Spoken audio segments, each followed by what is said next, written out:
Queimadas é um município localizado a cerca de 300 quilômetros da capital do estado da Bahia, Salvador.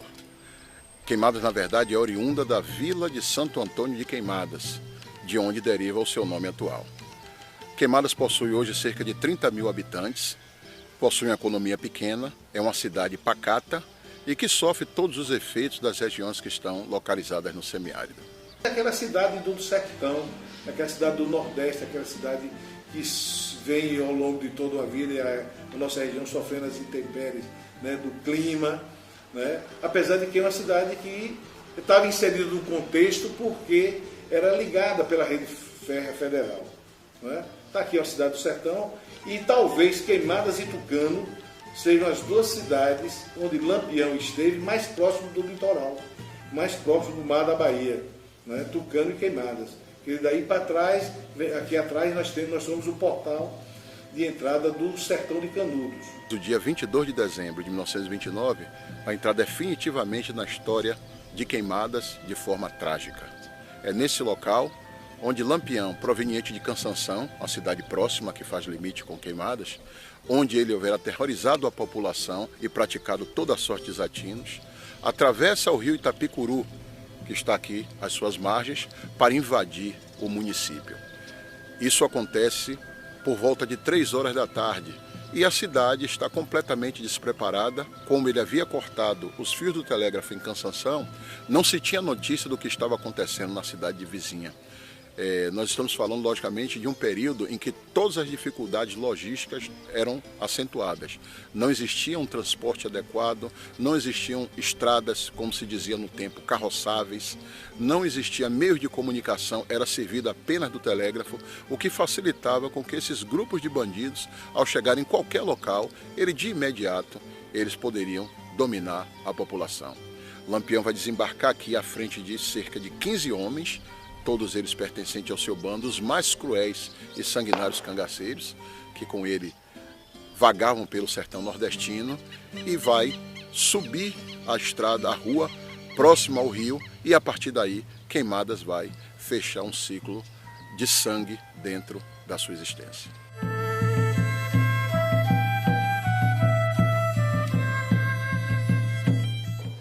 Depois de desembarcar do rio Itapicuru, Lampião, após abordar as pessoas, ele se destina aqui à Praça Central de Queimadas para executar a parte mais importante do plano dele, qual seja, dominar a força policial que se encontrava na cidade.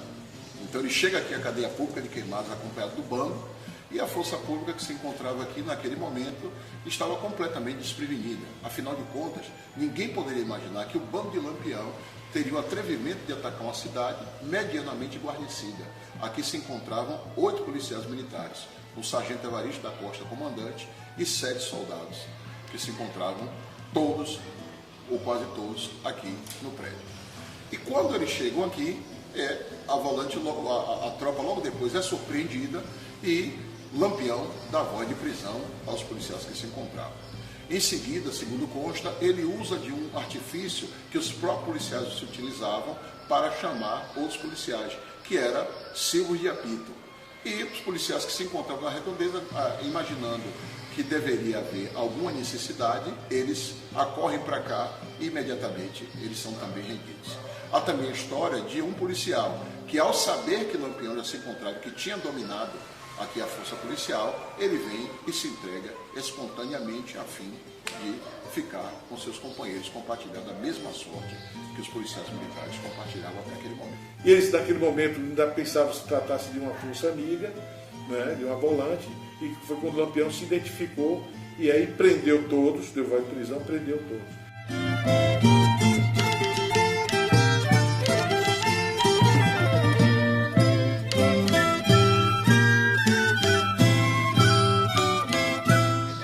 O sargento Evaristo, após ser surpreendido, tendo sua tropa toda rendida e presa no interior do quartel, ele, logicamente, ele se transforma num objeto de manipulação do bando. E de que forma é que o sargento Evaristo entra decisivamente nessa história?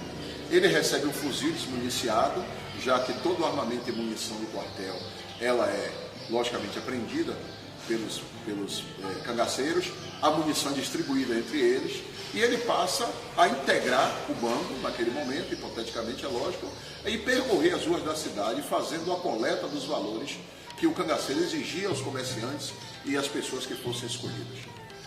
O ato mais significativo dessa empreitada criminosa nessa parte é que Lampião, ao adentrar uma residência, onde lá se encontra a Dona Santinha, uma senhora moradora lá da cidade, ele corteja um trancelim de ouro que essa senhora estava ostentando.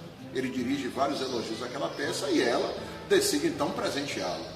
Ele aceita aquele presente, em troca ele diz a ela que ela pode fazer qualquer pedido que ele atenderá. Surpreendentemente, Dona Santinha pede pela vida do sargento Evaristo, que com toda certeza iria morrer. E ela diz até o porquê. Apesar do pouco tempo que ele tinha na cidade, ele é uma pessoa que angariou a simpatia de todos, um homem sério, um homem trabalhador e, segundo as próprias palavras dela, um homem temente a Deus. Lampião, mesmo contrariado, mas ele afirma a ela que bandido também tem palavra e que, se depender dele, o sargento só morrerá de velho. Então era uma novidade ter um evangélico e o sargento Evaristo era simpatizante dessa religião e por isso ela pediu.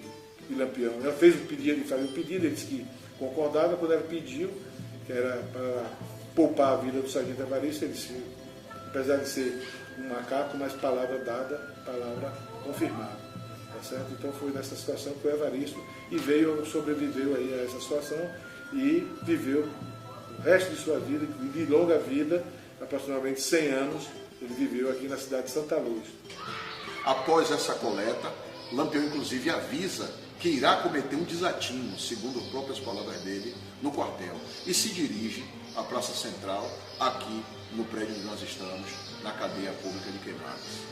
Chegando aqui, ele retira um a um os policiais militares que estão presos, manda que eles saiam do prédio e na calçada em frente ao prédio, ele manda que cada um deles desabotoe a perneira. Era uma peça do uniforme que era utilizada antigamente. Ao se abaixarem para proceder a ordem, eles são baleados com um tiro na cabeça e depois cada um sangrado. A história registra que o autor desses sangramentos Volta Seca, o bandido que não portava mais do que 15 anos naquela época. E ele mata os policiais com requinte de crueldade. Existem várias lendas em que ele bebeu sangue de alguns policiais, em que ele lambeu um punhal que foi o objeto, né, das execuções. A verdade é que ele diretamente contribui para a morte de muitos deles. No outro dia que terminou a festa, veio e matou 7 soldados, né? E deitou e rolou aqui. Chegou aqui, nesse quartel aí, mandava o soldado agachar, para amarrar, chama botina, né? Quando eles agachavam, ele no ouvido. A execução não foi no interior do quartel.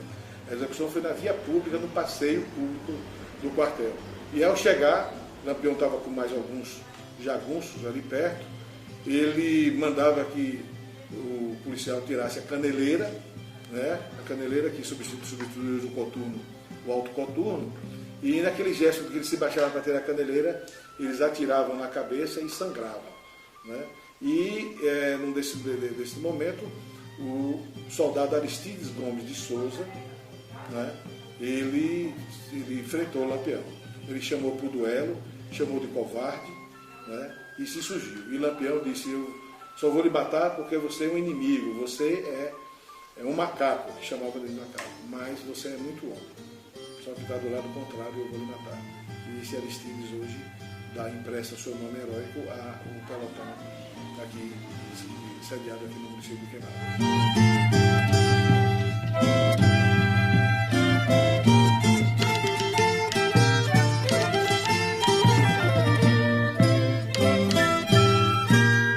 Precisávamos fazer essa reverência, não só a Queimadas, a cidade que, apesar de não ter vítima fatal cidadão da cidade, mas a cidade ficou abalada, a cidade foi psicologicamente violentada, né? E nós, policiais militares, que tivemos as 7 baixas e fizemos essa reverência histórica, resgatando a memória daqueles que tombaram, né, na defesa da liberdade e da vida da sociedade e que chamamos a atenção.